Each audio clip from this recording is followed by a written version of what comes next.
I ran into a friend that I'd helped out starting out a t-shirt line, him and a buddy in college. I should enter in here, like, part of the reason that I wanted to do a lot of the videos for YouTube is so that people can partly be cautioned about how tough it is and how crazy it is, especially when I'm getting into meetings where it's like a bigger work scope. Really in my head in that meeting I'm trying to gauge how serious the participants are, especially if they have no experience in fashion.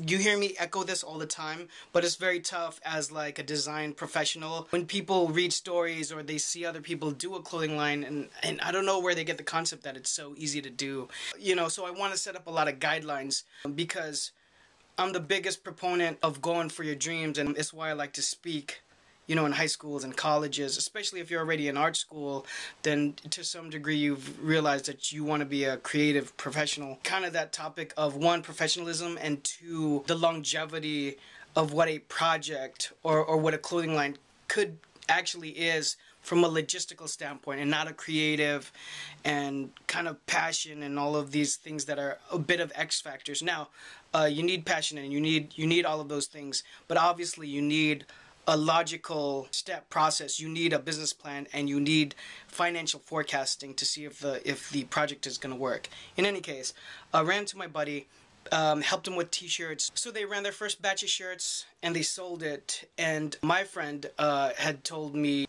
he realized it was way more work just to sell the first 3 designs than he had thought. You think of it in terms of, if your current job, like how many work shifts it is to make the money. Now, not from a this is my dream to have a clothing line standpoint, but just from a financial standpoint, from a business standpoint, and how many hours that takes. And I try to bring that up as much as possible, especially when the people who are heading up a project are creative, because that's all they see. And you know, I need you to look at that aspect of it, because I mean, it's the nuts and bolts of it. It's the math. It's the 1 + 1 = 2. It's the foundation that you need when you're starting any kind of project. Anyways, without knowing, I think he did this subconsciously, but here's what I'm saying, is you should set a stop loss, especially if you're not experienced. The first t-shirt line that I did, I knew that I wasn't going to bring it to retail. I was 18 years old, and so I mean, in general, I just knew that I didn't know enough about the world, and I also knew that if all the experience that I got from that project, I was going to be able to pour into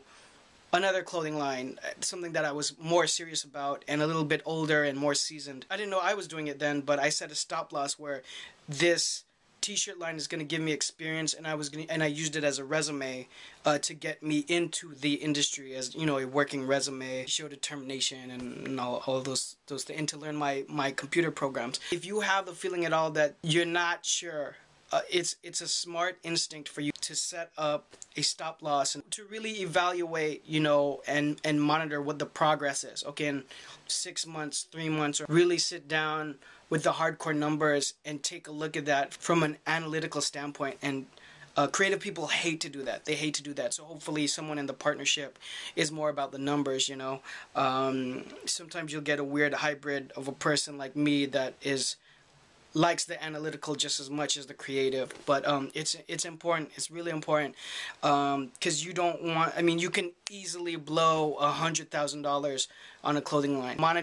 Monitor the progress, so it's very black and white. That way you have actual numbers to track your progress, to see what works and what doesn't work.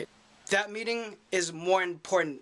And I was going to say it's just as important, but it's more important than a creative meeting and what you're bringing to the market creatively. Obviously, you need dope product, but if you're not in line with what your top selling shirt is, you don't know what margin you're making on each unit of your top selling shirts, and all those sort of analytical things that kind of put the recipe together, you're missing out on a huge factor of the whole formula. Hope that helps. You already know, same as always. More questions or comments and stuff, drop them. Thank you guys for responding to me. See you in the next one.